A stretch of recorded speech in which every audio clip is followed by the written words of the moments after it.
Good afternoon, everyone, and welcome. Thanks for coming out on a cold Cambridge afternoon. It's pretty frigid out there. So, today's the day you get to hear two accents like this. You thought there wasn't another one in the world, really, didn't you? So good afternoon, everyone. Before we begin, please note that we're video recording and photographing this session. So if you'd prefer not to be videotaped or photographed, please tell our video technician and photographer and we will excise you. Thanks for that. So our schedule today is that I will introduce our guest speaker, and then Gary Mason will speak for about 40 minutes or so, and then we will have a short dialogue for 10 or 15 minutes at the front, where we will be reminiscing over old times, probably.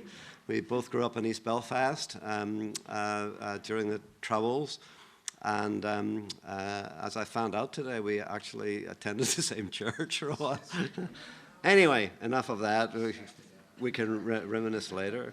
And then we'll have a time of 20, 25 minutes for more open questions. It is a particularly, as you know, one of the reasons I think it's a particularly apposite time to be talking about these things is with the Brexit negotiations, which you know quite a lot about, and the role of Northern Ireland and Ireland in those negotiations is really quite fraught.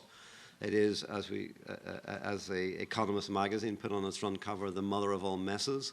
And as I was saying to Gary earlier, that you say one thing today and by 24 hours later the situation's changed already. So it's a very complicated and mobile situation. So welcome to this special event hosted by the RPP on the title, The Role of Reconciliation, Memory and Theology in Shaping the Public Stage. So I'm David Hempton, Dean of the Harvard Divinity School, and I'd like to extend a very warm welcome to our featured speaker, Reverend Dr. Gary Mason, his wife Joyce. Thank you for being with us. And also welcome our co-sponsor, the Program in Negotiation at the Harvard Law School. Thanks so much. We'd also like to thank RPP's generous supporters, including Karen and Al Budney, for helping to make these and other religions and practice of peace activities possible. As always, our appreciation goes as well to our RPP student assistants and staff for their work in organizing this event. A tremendous amount of hard work goes into putting these events on, arranging for refreshments and rooms and speakers. And so thank you so much, everyone who's played a part in that. We really appreciate your work. So much has been written about the Northern Ireland peace process, particularly on securing the peace. However, as Senator George Mitchell commented in relation to the Good Friday Agreement, if you think getting this agreement was difficult, implementing it will be even more difficult. 21 years after the signing of the Good Friday Agreement, and I was in Belfast then as chair of the history department in Queen's University, Belfast, and back in 1998, left for the United States about 3 months later, having survived the Troubles, and then peace broke out. So 21 years after the signing of that agreement, those words of implementing it being difficult have proven to be prophetic words. So Dr. Mason will explore what reconciliation looks like in a contested space, the power of memory and story in keeping the pain of the past alive, and how theology can move into that contested narrative in a way that brings about dialogue, honesty, and some healing. He will also address the current Brexit situation, so far as we understand it, exploring how Brexit has been a very difficult experience for Britain and for Ireland, and especially North and South Ireland. So Gary Mason is a Methodist minister and directs a conflict transformation organisation based in Belfast called Rethinking Conflict. Prior to this, he spent 27 years as a Methodist clergy person in congregational ministry in Belfast, and he has played an integral role in the Northern Irish peace process. He played a key role in establishing the Skenos project, which is a world-class urban centre developed in a post-conflict society as a model of coexistence and shared space. It is acknowledged as the largest faith-based redevelopment project in Western Europe. Gary is also a close advisor to Protestant ex-combatants on the civilization efforts of paramilitaries. He was instrumental in facilitating negotiations with paramilitaries and government officials, and in 2007 his contribution was formally recognised by the Queen. In 2009, Gary Mason's church was the stage from which loyalist paramilitaries announced their weapons decommissioning. So Gary has lectured in political and academic forums throughout Europe, South Africa, the Middle East and the USA on lessons that can be learned from the Irish peace process. He's been interviewed on CNN, BBC, ITV and various radio programmes. He holds a PhD in psychology from the University of Ulster, completed his theological studies at Queen's University Belfast, where I taught, and a bachelor's in business studies from the University of Ulster. He also holds an honorary doctorate from Florida Southern College. He is a senior research fellow at the Kennedy Institute for Conflict Intervention at Maynooth University in Ireland, and he is an adjunct professor at the Candler School of Theology at Emory, lecturing on reconciliation, peace building, the history of the Northern Ireland conflict, racism, sectarianism, and conflict transformation. He is a faculty advisor and partner to the Negotiation Strategies Institute, a Harvard University program on negotiation. So we're very glad to have him here, and I'm going to turn over the podium and leave his notes. Gary, thanks so much for being with us. Appreciate it.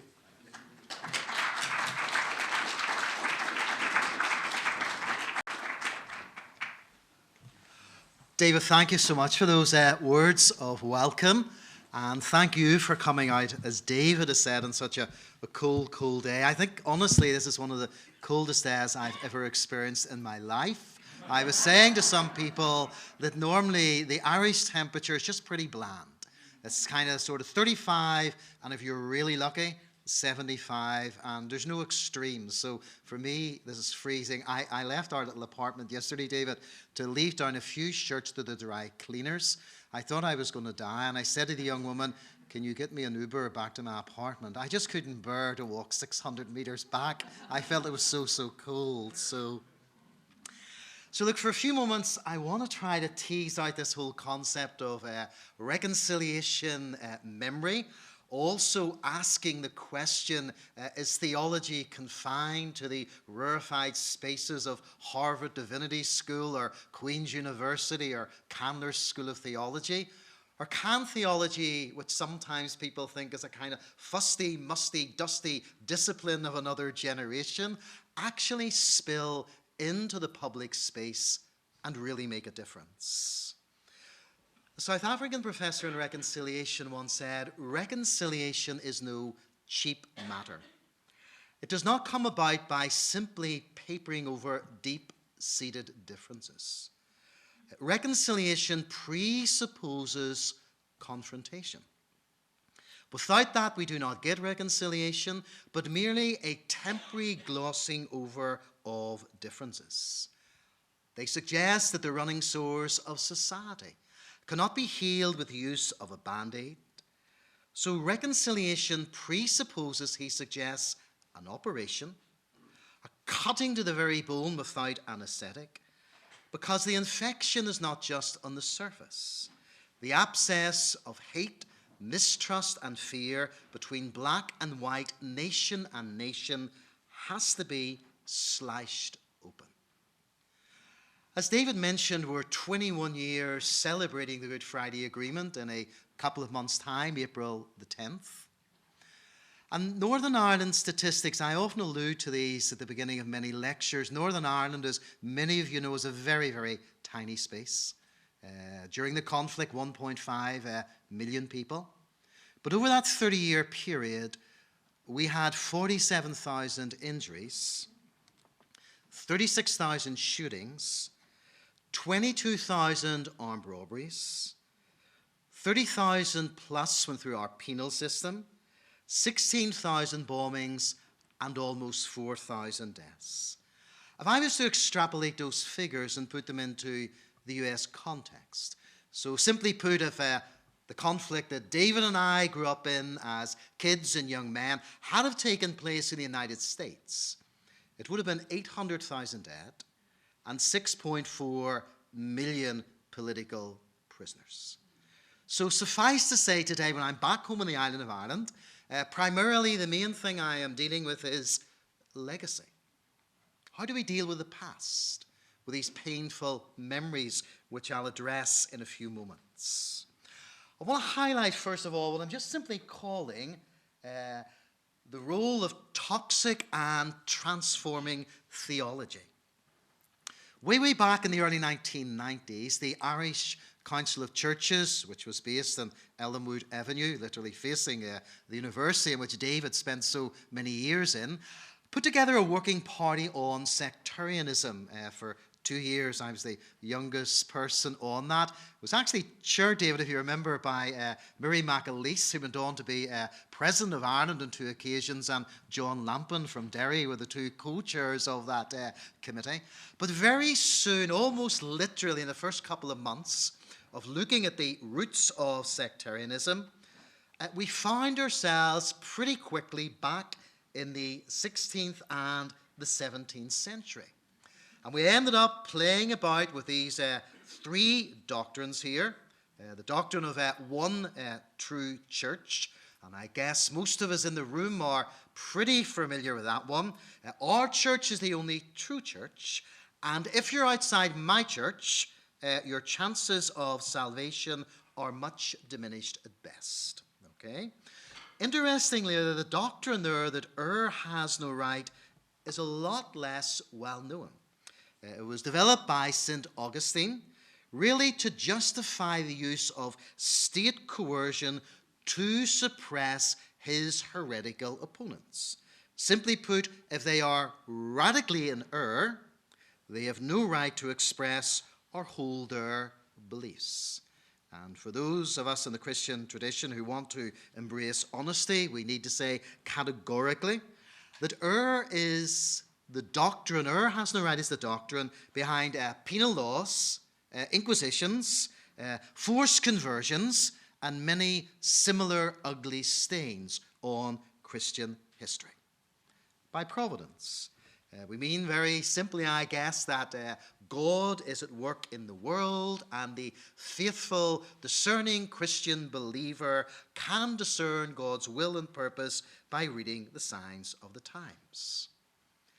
Let me twist this a little. Let me combine one true church with the doctrine of has no right. So I guess all of us could say today quite openly and honestly, one true church, it's really just simply what all of us in this room would say, it's a truth claim, okay? And like every truth claim, it automatically carries with it the dangers of arrogance and imposition, but they're only dangers. They're not necessarily outcomes. So everything depends on how your truth claim is made. So if you make it very consciously and humbly, you don't have to impose it on other people. But if you believe that has no right, invariably the chances are that your truth claim will be made disastrously, because if your church is the only true church and has no right, it is your duty to see that is suppressed by whatever means necessary. So tolerance isn't a virtue. Tolerance actually becomes a deadly vice. Combine one true church there with providence. Providence, as we mentioned earlier, simply teaches God is at work in the world. But if providence is interpreted in conjunction with one true church, it's very easily reduced to this mantra, God is on our side. So if we were to rewind the DVD today, in the early part of the 20th century, when the British were going to disengage from Ireland under the Third Home Rule Bill in 1912, as many people here who are historians of the Irish conflict, on the Unionist side, we ended up with a militia army of 100,000 men determined to fight the British to stay British, but also on the other side with 100,000 men, Irish nationalists. The motto of the Ulster Volunteer Force was, for God and Ulster. God was on our side. They signed the Ulster Covenant. My grandfather signed it in the City Hall in Belfast. Some people were so determined to stay British that they signed it in their own blood. Religion was brought into it, so it was called home rule, and the mantra of the day for the Protestant mindset became, home rule is Rome rule. We will not be ruled by the papists in Rome. But the 1916 Easter Rebellion, as many of us know in this room, even the words, how that was bathed with a religious context. It was interesting, actually, last time I was here along with David in 2016, I was doing something at the Edward Kennedy Institute, and a number of Catholic theologians were trying to address how Catholic theology was steeped in the whole concept of the Easter Rebellion. And they were then saying this was fundamentally wrong. We should not be using theology in this way. And interestingly, going back to the 17th century France makes a very interesting comparison with the island of Ireland, because French Protestants, in a very distinctly Catholic state, were suffering a similar set of disabilities under the French penal laws that Irish Catholics were suffering in Ireland under the English penal laws. And the irony of it is, the two rival regimes kept a kind of eye on each other across the English Channel to ensure they were outdoing the other person. So where do those roots of sectarianism actually lie? Someone has once said that Ireland is frozen in the pre-modern. So really the roots of modern Irish problems lie deep in the past. So let me just ask you a question, and we'll tease this out a little bit later. Do some of the current problems within the United States today, we're not going to answer this just now, possibly lie deep in the past? Let me just flip up something else in relation to, if we move from Ireland just for a moment to Nazi Germany, the second chapter of Mein Kampf, let me quote Hitler's exact words. And Hitler was not a card-carrying evangelical or even a card-carrying practicing Catholic, but he wrote these words. Today I believe that I'm acting in accordance with the will of the Almighty Creator by defending myself against the Jews. So really, in reality, what Hitler was very cleverly doing was taking what most of us in this room would call religious anti-Semitism and developing it into racial anti-Semitism. And if you were to ask me a question during discussion later on, or ask David a question, was the conflict that David and I lived through a religious war? The answer is categorically no. It was primarily about land and identity, but I would still argue strongly that what I call toxic theology was feeding into this situation. So on my side of the fence, the British Protestant Unionist loyalist tradition, we had tough fundamentalists, booming preachers telling us to liquidate the enemy on the other side, and using theology as a bulwark in propping up a system of violence. Someone said to me, if you excuse my language, in a divinity school, who ended up being involved in political violence, he said to me, you know, Gary, when you were taught Catholics were shit in Sunday school, it was much easier to kill them. And to balance the books there, prior to Vatican II, people from my tradition, from the Reformed tradition, were classed as heretics, not just simply separated brethren. And I don't need to remind this audience the Church's track record in dealing with heretics. So, okay, it was not a religious war per se, but I do want to argue quite strongly that bad theology or toxic theology fed into that. Another person I know who got involved in paramilitarism or terrorism or political violence, whatever phraseology you want to use, he heard a right-wing fundamentalist preacher whose name I don't need to mention, with an incredibly loud voice. And he said to me, you know, Gary, it stirred a fire within me.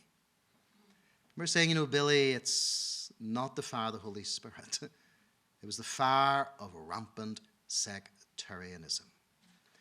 So many young men of that generation, 16, 17, 18, because of toxic theology of the other, were driven into paramilitarism to defend their side against the enemy. And interestingly, one French historian uses the phrase talking about Judaism. It's a very interesting phrase. He calls it the teaching of contempt. So how many people then, Protestant fundamentalism or Catholic fundamentalism in my context, we're using a teaching of contempt about the other person? An interesting one, Jewish historian puts it like this. He said the missionaries of Christianity had said, in effect, you Jews have no right, singular, to live among us. The secular rulers who came later said, you Jews have no rights to live among us. And finally, as we all know, the Nazis finally decreed, you Jews have no right to live. So let's be honest, the process begins with the attempt to drive Jews into Christianity. The development is continued to force the victims into exile, and it's finished when the Jews were driven to their deaths. So the German Nazis didn't discard the past. They simply built upon it. They didn't begin a development, they simply completed it. And so in my context, as David and Leanne and Joyce and those of you who have been to Belfast, there's a mural quite close to the Skynos building there that David alluded to. It's UVF wall mural. And as well as the forgotten Ulster, it says in a little caption above two hooded gunmen dressed in dark carrying AK-47s, we are the pilgrim's master. We will always go that little bit further. So evoking what we would call language in the New Testament, or spiritual language of pilgrim. And for those of us who are here in the Christian tradition, we often know the phrase was often used by the disciples of Jesus. Rabbi, Master, what do we do? So toxic theology, while I'm suggesting it was not a religious war per se, bad theology fed into our situation. And Jonathan Sacks, who former chief rabbi of the British Commonwealth, said this. On one point, and it is a substantial one, the critics of religion are right. Religion has done harm. It has led to crusades, jihads, inquisitions, and pogroms. It has shed the blood of human sacrifice in the name of high ideals. People have hated in the name of the God of love, practiced cruelty in the name of the God of compassion, waged war in the name of the God of peace, and killed in the name of the God of life. These are undeniable facts, and they are terrifying. Interestingly, the great believers have always known this. I mean, Pascal once said, men never do evil so completely and cheerfully as when they do it from a religious conviction. Jonathan Swift, who was Dean of Christ Church in Dublin, probably known to most of us when we were little kids as the author of Gulliver's Travels, but he said this, we have just enough religion to make us hate, but not enough to make us love one another. And C.S. Lewis, who David and I will proudly remind people, was born in Belfast and at one stage did speak exactly like David and me. But when he went to become professor of medieval and Renaissance literature at Cambridge University, he began to speak a little bit different, probably more like this. But Lewis once said this. He said, I think we must fully face the fact that when Christianity does not make a man very much better, it invariably makes him very much worse.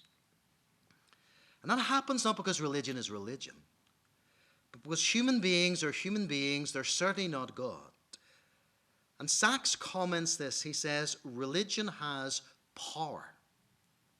It bonds people as a group, it moves people to act, it changes lives, and then he says this very succinctly, whatever is power can be used, misused, and abused. He comments religion is like fire. It warms, but it also burns. and we are the keepers of that flame. So I guess the preacher in me has to ask all of us today, no matter what our religious tradition, or perhaps none, if we are the keeper of a flame and we define it as a faith tradition, are we using our faith to warm people or to burn people? I'm a Methodist clergy person, and Wesley, the founder of Methodism, when he had his conversion experience at 843 in City Road in London in the 18th century, used the phrase, "I felt my heart strangely warmed."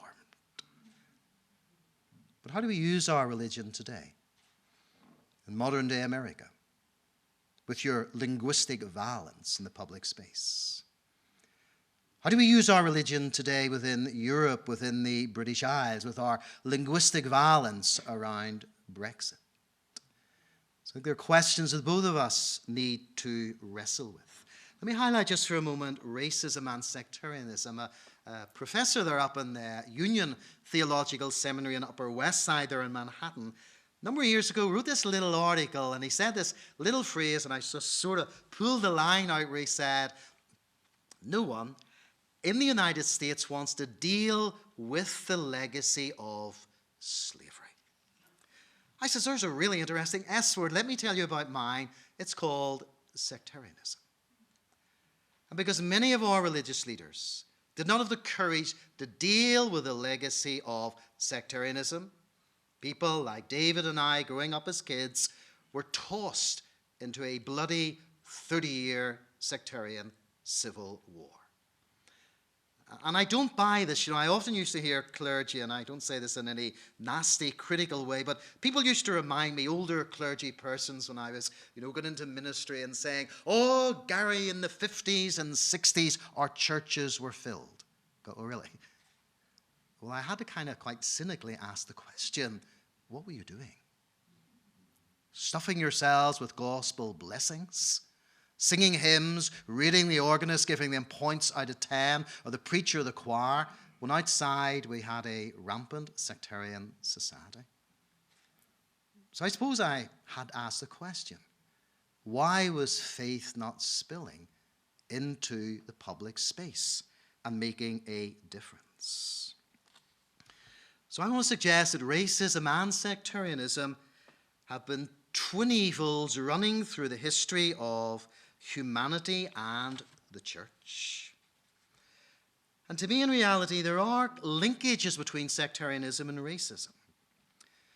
Each one relies on what I would sort of call a kind of ideology of superiority, sort of greater entitlement of one group over another group. They emanate from a politics of difference, almost kind of escalating upwards to this pyramid of hatred, prejudice attitude towards others, acts of prejudice, discrimination, harassment, violence. So really, in terms of lived experience, racism and sectarianism may feel alike. They also feed in common factors, such as a denied or eroded entitlement. You know the phrases, they're taking our jobs. Insecurity, unemployment, fear of the future, loss of faith in public authorities or the political establishment. And it could also be argued in our context that the conflict, or the troubles as we call it, have really desensitized individuals. Sadly, a few years ago, and thankfully it is changing, Belfast was classed as the racial hate centre of Western Europe. Because with Eastern Europeans, Poles, Lithuanians, Estonians coming in, there was another other coming into our space. I'm doing some work at Emory University in the Carter Center there in Atlanta, really around racial reconciliation. And I read an article a couple of years ago by a woman called Erin Hackett. And it's interestingly, she argues quite strongly, and most of the faces in this room today are white, so tune in, okay? She says white theology is anchored in what she calls a pathological individualism. Okay, so here's how it goes. She says, Jesus died for my sins. Jesus went to the cross for me. I know the plans he has for me. And she's pretty balanced. She says, of course there's a place for the individual in theology. But she's concerned that white theology, within American culture, or even Western culture, distorts the Bible to be solely about individual redemption. So the verse I just quoted there, Jeremiah 29 and verse 11, it was not individual. It was written in a community context. It was addressed to a group of people, namely the Jews. So all Scripture, sometimes within white theology, is reduced to interactions between God and a person, even although many, many times they're between God and a community or Jesus and a group of people. And she comes up with this fascinating phrase.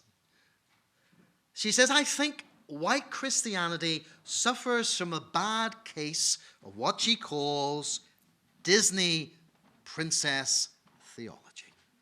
Okay. So she says, as each individual reads the Scriptures, they see themselves as, guess what? The little princess in every single story.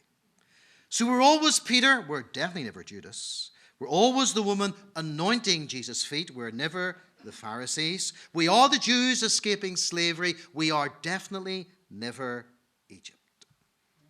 So she suggests that perhaps, you may agree or disagree, do we have a very profoundly broken theology? Let me tease out for a few moments the power of memory. At my age, I will never, ever, ever, ever, and my wife will not let me, I know, do another PhD. But if I was, I would do it, I would actually do it in memory. The role of theology and memory, psychology and memory, because we're people of memory in so many ways. History would teach us, I think, so this comes with a health warning initially, that denial is wrong. Okay, so we could say amnesia is the enemy of reconciliation because it refuses victims the public acknowledgement of their pain.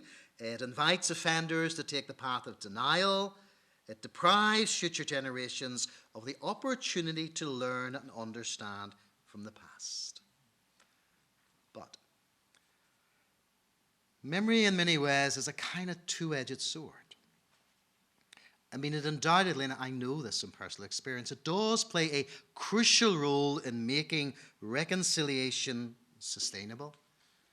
But I do know this, it also has the capacity to actually hinder reconciliation processes. Because there really is the danger of too much memory. Andrew Rigby, the scholar, says, too great a concern with remembering the past can ensure that the divisions of old are never healed, the wounds never addressed, and in such circumstances, the past dominates the future, and hence to some degree determines the future. Memory is often selective, and worst, it can be manipulated, and it can also be abused. As I mentioned, I grew up in that British Protestant, Unionist, loyalist culture. That's what shaped me as a human being. And I remember as a little boy being dragged or taken every single year on the 12th of July to watch those orange men celebrating that very recent victory in 1690. So I remember as a kind of 6-year-old kid standing on the Lisburn Road, watching the bands and the colourful banners and dour-faced orange men walking in dark grey pinstripe suits with bowler hats on one of the warmest days of the year, and they're sweating and they call it a celebration. Okay, I kind of get that. But I remember this banner, 1641, which was a Catholic uprising against the Protestants who were taking their land. of the Protestants up to their necks in water in a river about to be pushed under and murdered by the Catholics. Now, what impact did that have on me as a 6-year-old kid? It was a true historical narrative, there's no question about that. But I guess I digested in saying the context. You can't trust those Catholics. They push Protestants onto the water and they drown them. However, several weeks later, on the other side of the fence, there undoubtedly was another little boy who was Catholic and nationalist and Irish. And he was seeing his banners of Oliver Cromwell, the Puritan, the Lord Protector, sweeping through Southern Ireland, sticking spears through the chests of Catholics. And I know that kid's narrative became, you can't trust Protestants. They stick spears through the chests of Catholics. The writer David Reef, I don't know whether you've read his book, he's a New York journalist, but he's written this book entitled, it's a very strange title, In Praise of Forgetting. He wrote an article in The Guardian that I emailed to a young student there in Harvard last night that I was chatting to. And the article was entitled, The Cult of Memory, When History Does More Harm Than Good. I remember a number of years ago speaking in Atlanta, and a friend of mine, who was an architect and his wife was a pharmacist, highly educated, he said, Gary, I must take you to the Cyclorama, which I'd never been to. The Cyclorama in Atlanta, if you've been to it, depicts Sherman's burning of Atlanta. So you sit in this kind of sort of almost like massive sort of theater. It's a 360-degree where you kind of sit and you go around and you look at all these brilliant paintings. Walking out of the theater, Michael turned to me and said, Gary, isn't it awful what those damn Yankees did to our city? So I said, how long ago was that, Michael? And he said, probably about 160 years. And you worry about us darn Irish and our obsession with dates and memories. So how do we do history?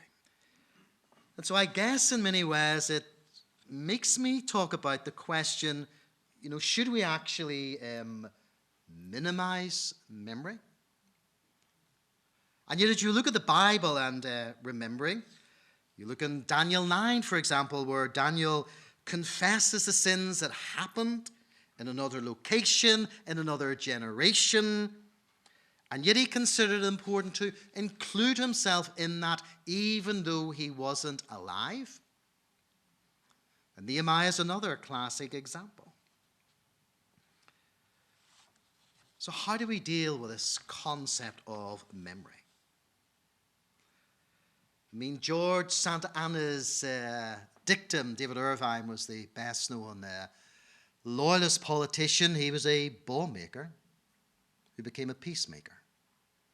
And there's a mural in Belfast, not far from Skenos, and it uses Santa Anna's dictum. Those who cannot remember the past are condemned to repeat it. David Reef suggests, but what if this is wrong?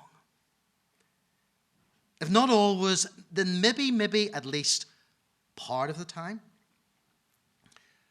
He suggests what if collective historical memory, as employed by communities and nations, leads more often to war than it actually does to peace, to rancor and resentment rather than reconciliation.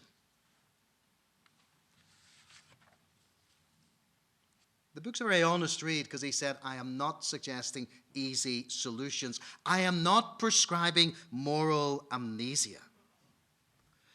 But he uses this fascinating phrase, quoting a scholar, where he says, the terror of remembering versus the terror of forgetting, and asks which one is best.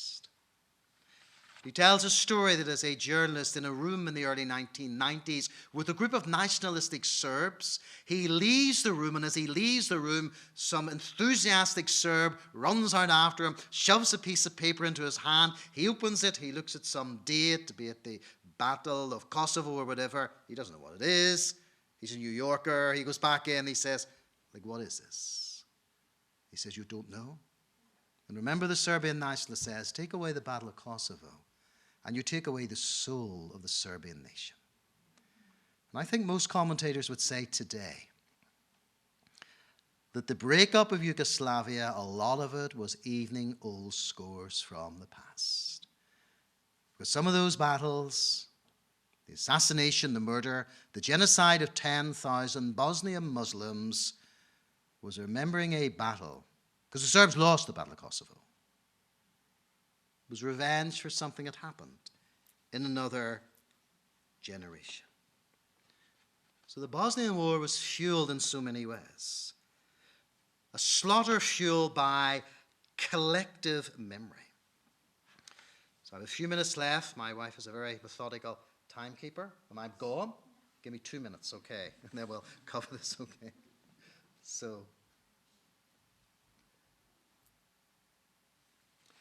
I think theology has a place or a space to play in relation to this. John Brewer, David, who you would know, I do a lot of work with her at Queen's, and he would often address Israeli Palestinian groups that I have in Belfast. And we're working on this thing called remembering forwards. It's a very simple analogy. It's called rear view mirror syndrome. So when I'm driving my vehicle, and I know all you safe drivers do exactly the same, you spend 90% of your time looking through the front windshield and probably 10% looking in the rear view mirror. In post-conflict societies, invariably we spend 90% of the time looking in the rear view mirror and only 10% looking forwards. So how do we begin to shape a future while acknowledging the past? So very, very quickly. I want to suggest that the whole concept of lament or grieving is absolutely essential. I think sometimes, particularly within our Christian tradition, we're not allowed to express anger or disappointment with God. Jewish rabbis would say a person who has not been angry with God is a person of little faith. So sometimes in our sterile, serble church services, we need to have a space. I mean, I have nothing against worship bands. I used them. I fell under the spell slightly of that church growth movement and have a fancy, sexy worship band. It will increase your church, etc., etc., etc. But I did have to ask myself the question, why have I not got a lament band? Because a third of the Psalms, let's be honest, have a dark, brooding tone. I think too many of our churches really do want a Gary Mason for their pastor. They'd probably prefer like Jerry Springer or Oprah Winfrey. Just come along and just let me feel good on a Sunday morning. I remember Will Willimon, who was the Dean of Chapel at Duke University, probably in a few weeks' time, when he spoke to my congregation at East Belfast Mission, said, Gary is not here to meet your needs. Too many people want a pastor who is there to meet their needs. In my Wesleyan tradition, my role, I believe, was to make people holy, not to meet their needs. How do we create a space to tell our stories? How do we allow sacred space to be used for that? Goskyle, the writer, says that science has proven that storytelling is one of the most powerful mechanisms for bringing about healing. And you think of the phrase when we were all little kids, those 4 magic words, when mom or dad or granny and granda said at the edge of your bed, once upon a time, your eyes lit up. So I want to suggest that our faith communities, be they mosques or churches or synagogues or temples or whatever, we need to create spaces for once upon a time stories. Forgiveness is such a complex mechanism. I'll not even go into it in detail for the sake of time, but quoting C.S. Lewis again, he did say, everyone says forgiveness is a lovely idea until we have something to forgive. And this whole concept of acknowledgement of wrongs and apology, there's something incredibly cathartic or disarming about saying, this was wrong and I'm sorry. It works in my marriage, and I'm sure, Leanne, David, it works in yours. I mean, I remember once standing up in a meeting and some of my own unionist people being annoyed when I said, you know what, the unionist governments did to Catholics in Northern Ireland what was wrong in education and housing and employability. It was wrong. Oh, I know all the reasons, the fear of the South and the papacy and all the rest of it, but it was still wrong. So in that context, we need to have the courage to have an acknowledgement of wrongs and apology. And I guess I've spent my life, and I'll just finish with this, being a critical friend to those people who pursued political violence. I've had my critics for doing it, but I find them in very good company, because within the model of Jesus and my faith tradition in the New Testament, I find that Jesus often spoke to people with whom he fundamentally disagreed. And so I've often said that engagement is not endorsement. I totally abhor political violence. I could keep you here until midnight, as David knows, telling you pastoral stories of death, destruction, bombings, murder. I've seen too much of it firsthand. But I still have to be honest. I have to ask myself the question, why did so many men, and it was primarily men of David's generation and my generation, make what I call wrong choices for allegedly the right reasons? As a friend of mine said, someone in the late 1960s did not fly over Northern Ireland and spray us all with lunatic gas, and we all woke up some morning and decided to start killing each other. There was a context. There's a context of bad politics. There's a context of bad religion that massaged that fertile soil in that tiny little space called Northern Ireland. And finally, out of those 30 to 40,000 people that went to prison, 90% of them never would have been anywhere near a prison if it hadn't have been for our messy context. So in other words, if they had been born in Boston or Mexico City or Paris or Berlin, they wouldn't have been there. 10% would have. And interestingly, and finally, out of those 35 to 40,000 people that have come out of prison, do you know how many have reoffended? Between 1 and 2%. And do you know the reoffending rates? What are 40, 50, 60%? So there was something wrong, or there was a darkness on our island that I think only now people are painfully and slowly having the courage to actually deal with. Okay, I will finish there, or my wife will growl. Okay, I'm going to go here.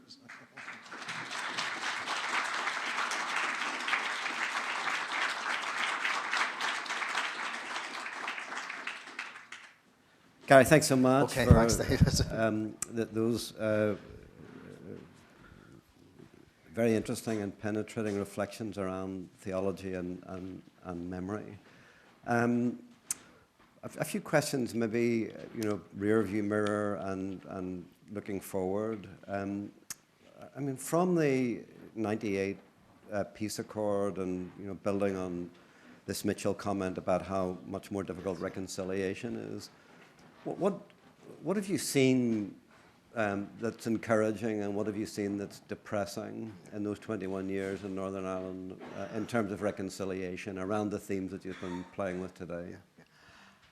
I suppose to introduce a little bit of romance into it on a cold Wednesday afternoon. I know, David, when we were kids, if I had have dared date a Catholic, apart from anything, my granny would have probably slapped me around the ears because it wasn't the done thing to do. When I tell that story in America and people have a sharp intake of breath, I can't resist saying, oh yeah, there were a lot of blacks and whites dating here in the 60s, weren't there? So don't you Americans dare lecture me about dating, in relation to that. So it wasn't the done thing to do.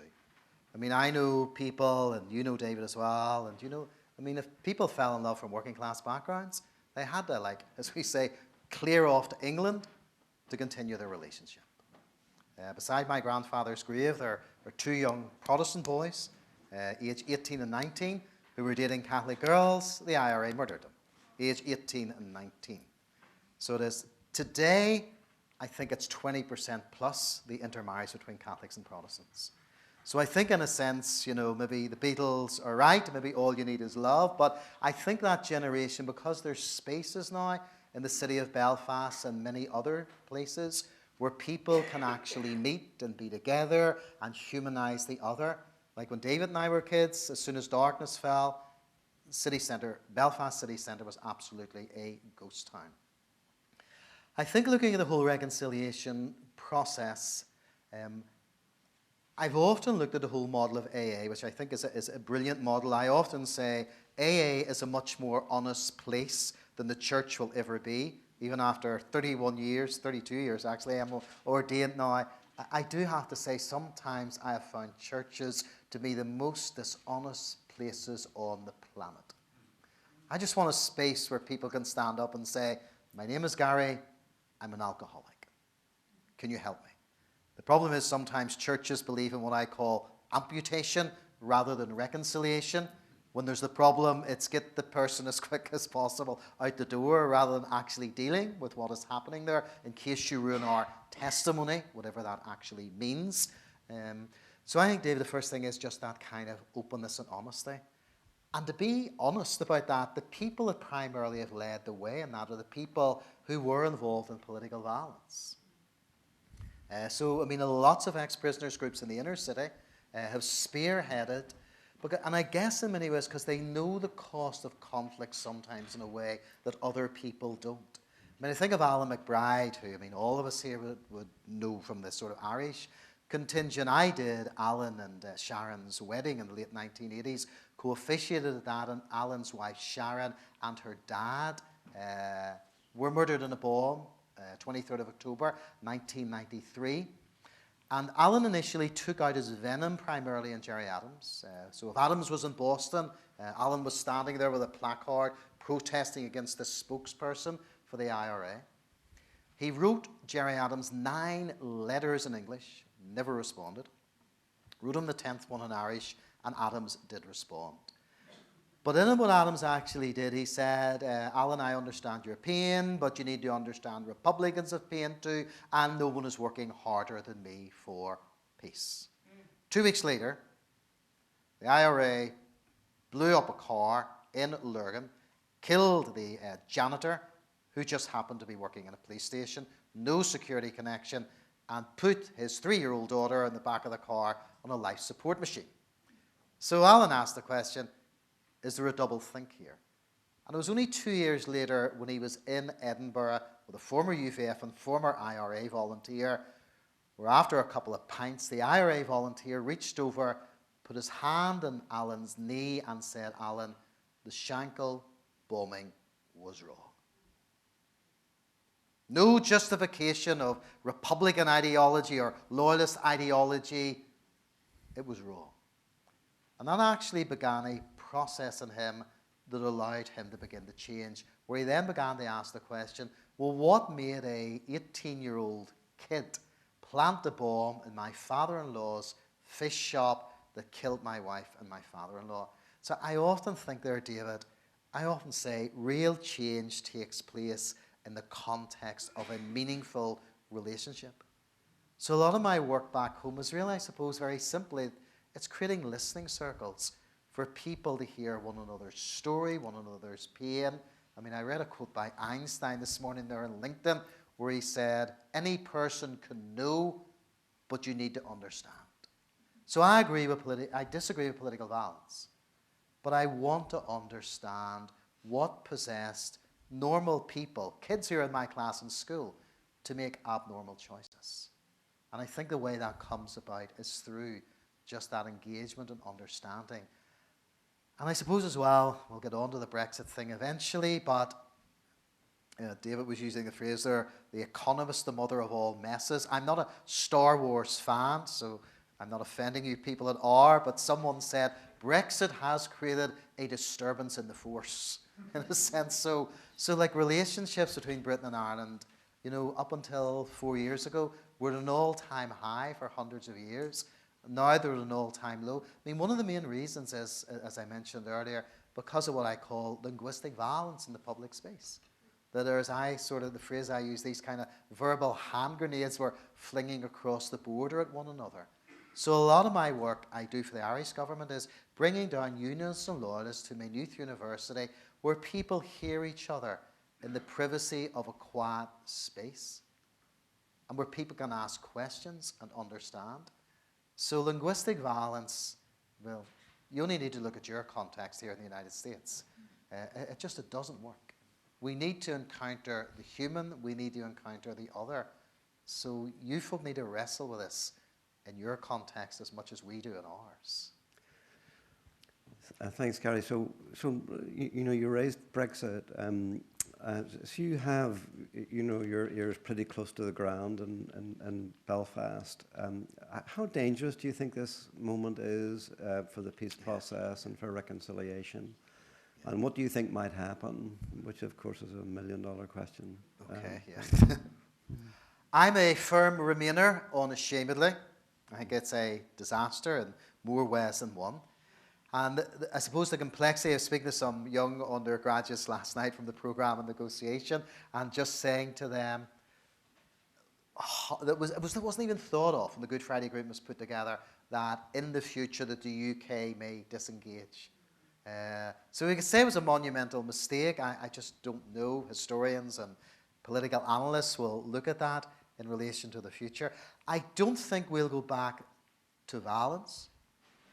But my concern is, and I've said this, I know Gerry Adams, I know Mary Lou MacDonald well, and I said to Mary Lou in a coffee in Dublin just last year that I think Sinn Féin are completely wrong in using Brexit and calling for a border poll at the same time. I have no issue if a united Ireland comes about through democracy, I will embrace it. Absolutely no question about that. But the issue dealing with Brexit at the moment is monumental, rather than using it to call for a border poll. So 5 or 6 or 7 years' time, we want to have that debate around a border poll. I'm totally up for it.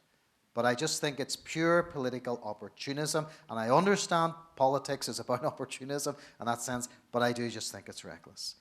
Within sort of my side of the fence and the sort of Democratic Unionist Party, the concern in relation to that, being perfectly honest, is the Tories at the moment have a love-in with the Democratic Unionist Party, and many commentators would say that is not going to last forever. So I don't think we go back to violence. The concern is, if we end up with a no deal, I think it does definitely raise the temperature, David. There's no question about that. So the hope is, I'm hoping for another referendum, and that's maybe a pipe dream in a sense. My next choice is a very, very, very soft Brexit. And it's interesting, it's this kind of often, it's the same here, what I call the public versus the private. Privately, senior DUP figures would be saying, maybe we should stay in the customs union, but because of towing the party line, they can't say that in the public space. So those sort of private versus public conversations are very, very difficult as well. Today, I was just smiling to Joyce there, I'm saying, what a day to be in Harvard. So in Parliament in London, and I don't know what's happened, how many votes have been taken, and what the Speaker is allowed through, and you're enjoying the chaos of Robert Mueller. What a world in which we live. Enough to put you a crunching Prozac before midnight when you look at what's happening in our kind of parliamentary affairs here at the moment. I think, David, hopefully we'll end up with a soft Brexit, and that's my prayer. I can't see us getting a referendum, to be honest. But the irony of it all is, let's be honest, and I think, for all of us who are people of faith, or people who have no faith, but are people of integrity, Brexit was built on deceit. There were lies told about 350 million per week, wasn't it, Joyce, or per day, whatever it was, going into the health service, etc., etc., etc. The fear of the immigrants. You guys know this, they're taking our jobs. I did a panel in September at a university there in West Virginia, and the panel was on that little book, Hillbilly Elegy. And we were just kind of saying, in many ways, the sort of working class loyalist community that those of us here in the front row know about, in many ways are exploited by sort of upper class unionism and so as. And, I think many people, white poor people here, were exploited politically in so many ways within your system here as well.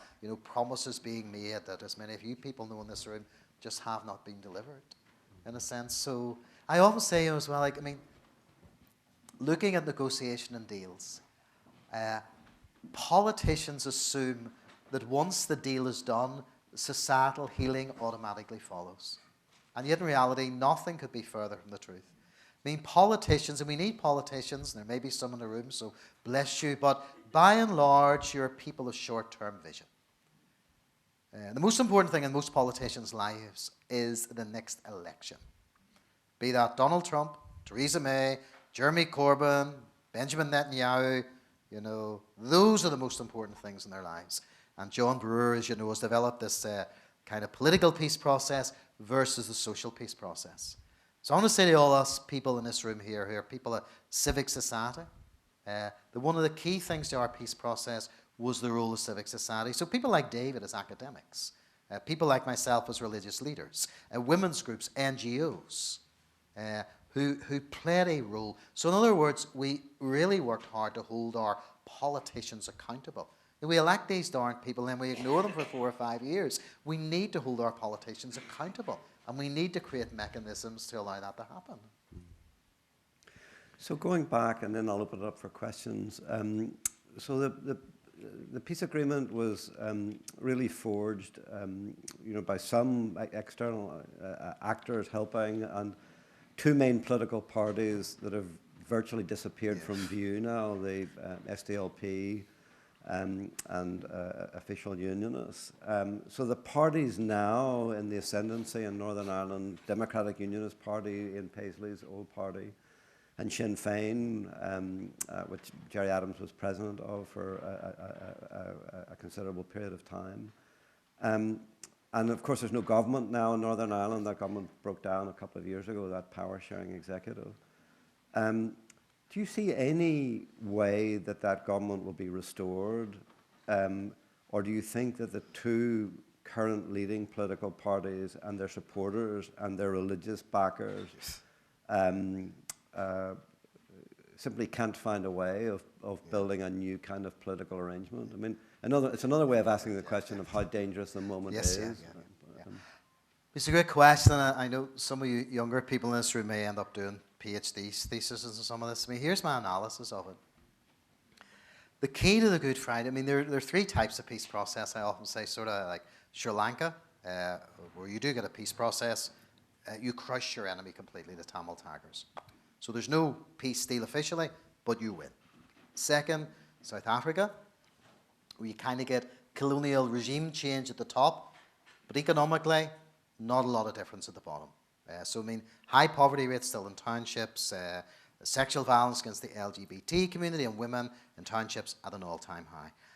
Our peace process was what was called a second preference peace process, where no one totally got their own way. So in that sense, it was a very intricate, fragile peace process in so many ways. But the key to it was that people could designate themselves as British or Irish. The principle of consent democratically, if a majority eventually want a united Ireland, we begin to explore that. The curse of Brexit, David, is so people who were not Sinn Féin, who were moderate nationalists, Catholics, because their Irishness was recognised in Northern Ireland, the kind of sociological phrase was economic Catholics. So they saw the benefits economically of being part of Britain. They were comfortable enough. As I used to say, maybe after 4 or 5 pints of Guinness on a Friday night and a couple of old Republican songs, they loved a united Ireland. But come Monday morning and the British government was paying my salary, I was happy enough to be flexible for the time being. However, Brexit has changed all that. Because the concern for many, I had a meeting about this 3 or 4 weeks ago, with moderate nationalists who were saying to me as a moderate unionist, you know, Gary, some of us don't even want Stormont back up and running again. So I'm going, really? Like, this is not republicanism, this is not the IRA, this is not the people of armed struggle. These are moderate, well-meaning, no hidden agenda nationalists who were willing to try the Northern Ireland experiment and see is it going to work. And this is where I think the DUP are getting this wrong, because there is no longer a unionist majority in Northern Ireland. So Peter Robison, who's the former leader of the DUP, who's been doing a significant amount of work with me around the Israeli-Palestinian conflict, Peter Robison's a brilliant strategist, and his idea, he said, was if we're going to maintain the union, we have to appeal to these moderate, middle-class, economic Catholics to maintain the union. Brexit has done the darn opposite. It has driven them all the way and made them more green and nationalistic than what they were 5 or 6 years ago. So my concern is that ultimately this will come back to haunt the DUP in another way. So I mean, what happens over the next few days or weeks? I mean, I can't see them exiting on the 29th of March, but yet the hardline Brexiteers, although we'll see Jacob Rees-Mogg said today he may be willing to consider a little addendum. The irony of all this, the humour of all this is funny too, and we're just talking, somebody's talking about humour today, actually, the Syrian person, Polly, when we were at that last lecture. I had a group of very, very senior loyalists who were basically senior figures within the UVF, that was the most lethal Protestant terrorist force, down meeting the Dublin government there a number of months ago.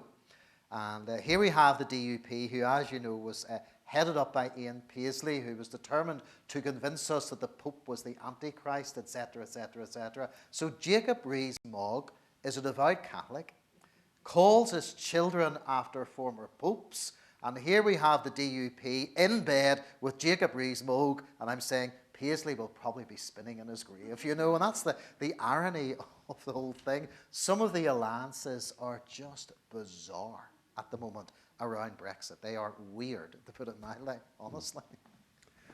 Gary, I think this would be a good moment to open it up. So can I ask, just a few questions? If you could make your questions fairly brief and make sure there's a question mark at the end of them. So no sermons. We heard about the role of the outside influence. We actually inflame the insiders. For example, in Ireland, we heard about Gaddafi actually played a role. Now with Brexit, we're hearing about Soviet Union playing a role. I guess the real question is, what is the influence of these foreign influence? Which role did Gaddafi play? Use the mic, please. Which role did Gaddafi play, and which role did the Soviet Union play in Brexit? Yeah. As regards the speaker there was asking sort of outside influences, roles. The infamous Colonel Gaddafi was a main arms supplier to the IRA. There was absolutely no question about that. And I suppose one of the key things, I guess, for republicanism really was internationalizing the conflict. And in a strange way, that did bring it to an end. The British were very much against that initially. But there's no question about it. Even if you're not a Bill Clinton fan here today, in our language, Bill Clinton played a blinder. He was brilliant as regards his political strategy and was very, very influential.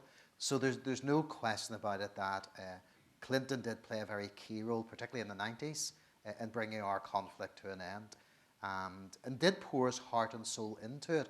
And I suppose as well, you had Tony Blair and Bertie Ahern, who were men in their 40s there as well, who were ambitious. And I say my ambition's good. Moral ambition is really, really a good thing. A moral ambition is a very bad thing. So you have a good relationship there, the influence of Clinton, and that really did make a significant difference. As regards the role of the Soviet Union in Brexit, I haven't heard that one. Whether or not Robert Mueller brings it up today in his conversation when he's being questioned about Russia, he may know something I don't know, but I haven't heard that theory yet. But I've no doubt there will be some conspiracy theory appearing on Netflix over the next few years in relation to that as well. I should maybe, not presume that the audience knows too much about, how this works or what's going on with Brexit in Ireland. So maybe just say a few things. Correct me if I'm wrong. Yeah, no, that's right.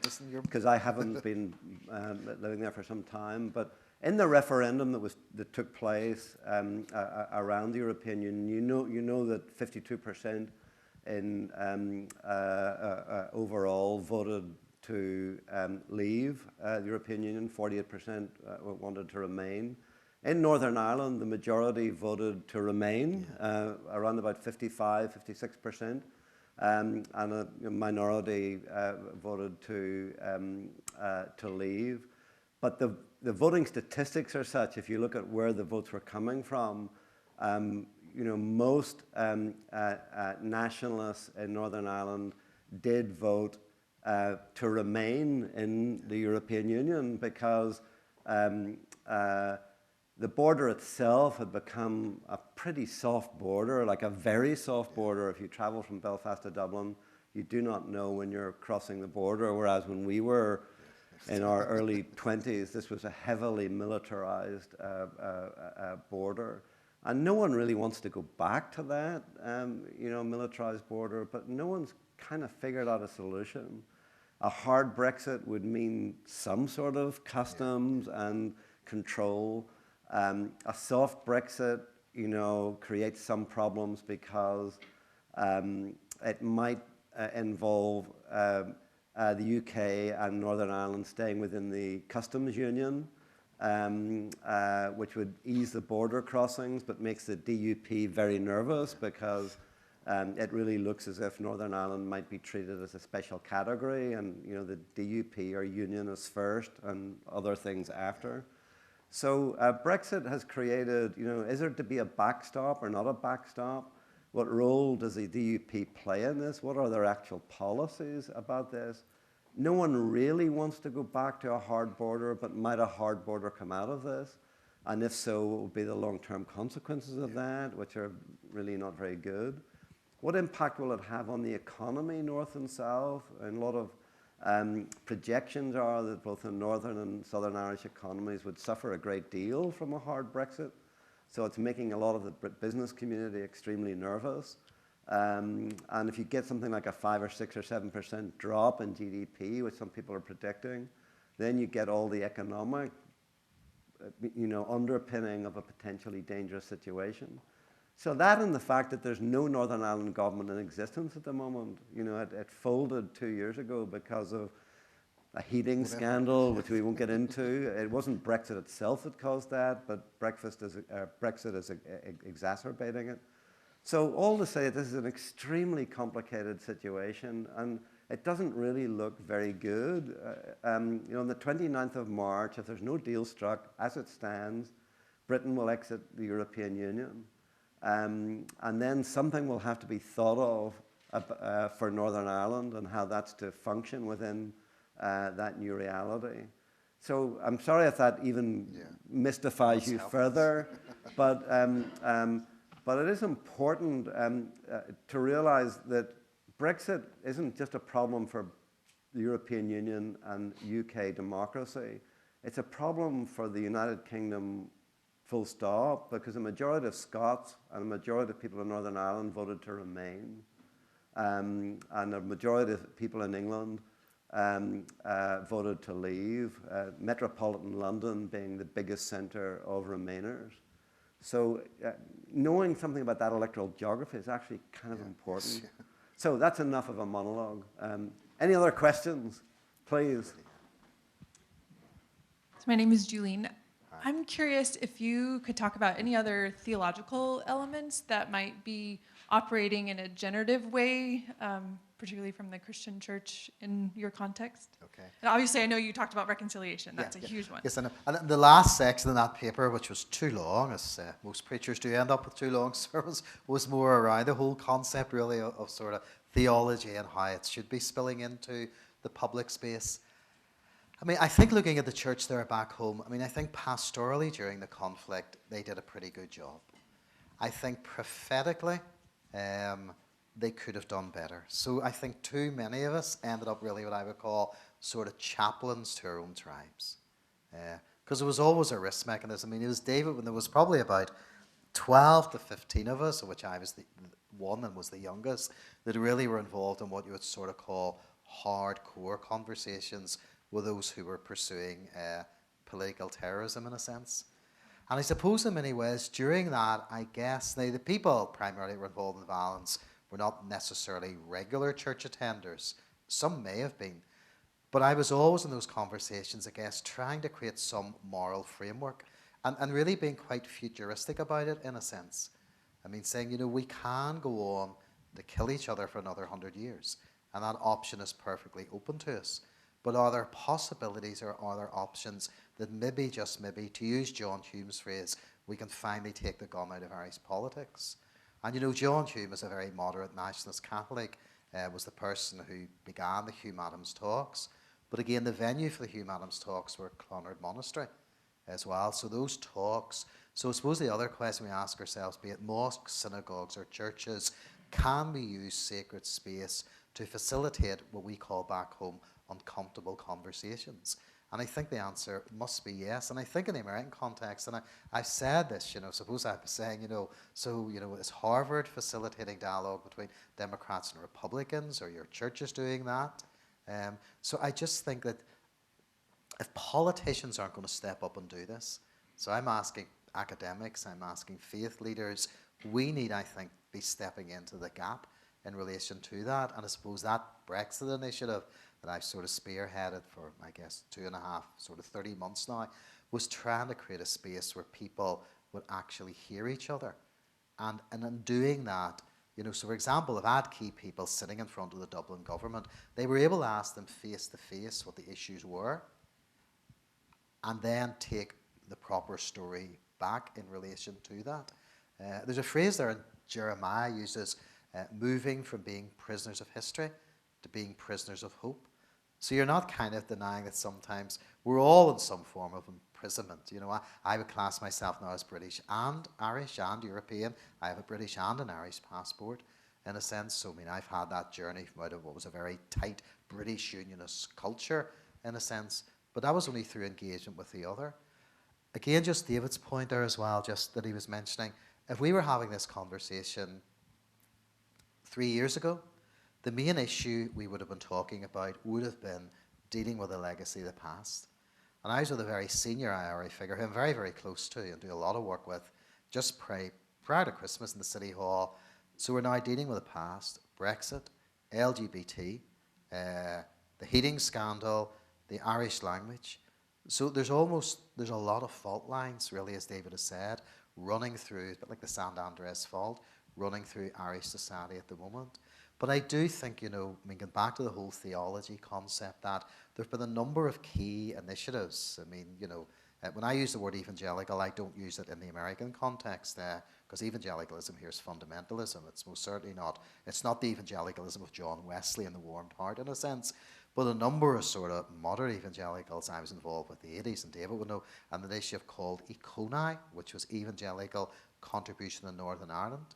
And it was really asking, questions about how are we reading the Bible in a conflict situation? And looking at questions of identity and repentance and citizenship. So what does that actually say? So there's, if you're into, I'll give you my card, there's a lot of resources. In fact, they're moving and actually to the Union Theological Seminary, the whole resource, which is the Presbyterian Seminary there. So there are a number of resources around that where theology was used in a sense to stop people being so darn nationalistic. So I'm happy enough to email some of that to you if that's helpful. Some more questions? Yeah. Thank you very much for that enlightening talk. You started off by saying that reconciliation presupposes confrontation and some kind of operation. I'm assuming you mean like surgery type operation, cutting the womb. Yes. And then you ended up by listing 5 things which are close to achieving reconciliation. But one thing that I was struck with, where is rectification and justice? Where does that come in? Great Can you point. talk about that a bit? Thank you. Yeah. Can I also just say in that quotation, I didn't say that. Normally when I use that quotation, that South African professor, I think a better phrase, I'm not being critical of him, I think a better phrase would have been managed confrontation, rather than just, when we think of confrontation, it almost smacks of aggression there at times.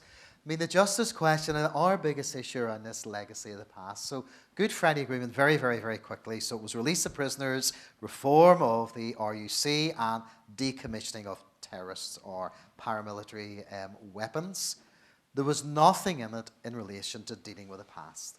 So, no doubt historians and social analysts of another generation may say it should have been in. Others would say if it was in, the whole thing may collapse. We may never have got it over the line in the first place. So it's a very intricate, delicate document in even getting it signed up to in the first place. If I had committed a crime in 1977, 78 as a paramilitary or terrorist, and I was discovered today that I had murdered 10 people, I would only serve 2 years in prison. So that was a compromise as well as prisoner releases. So to give you a very graphic example, and I'll illustrate it, Joyce and I would do some work with victims in these listening circles.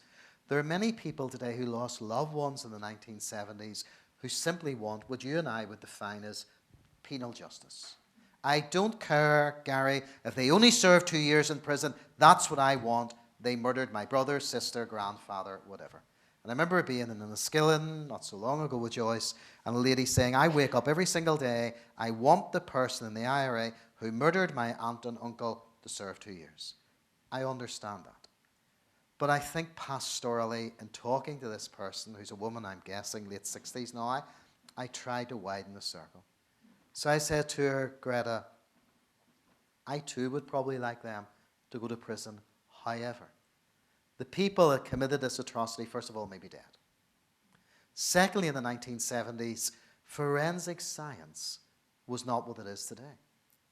So the chances of them being caught are almost nil. I mean, George Hamilton, who's the current chief constable, who actually is a person of faith and a friend of mine, he was honest and he said that we will be lucky or fortunate if we get 3% convictions.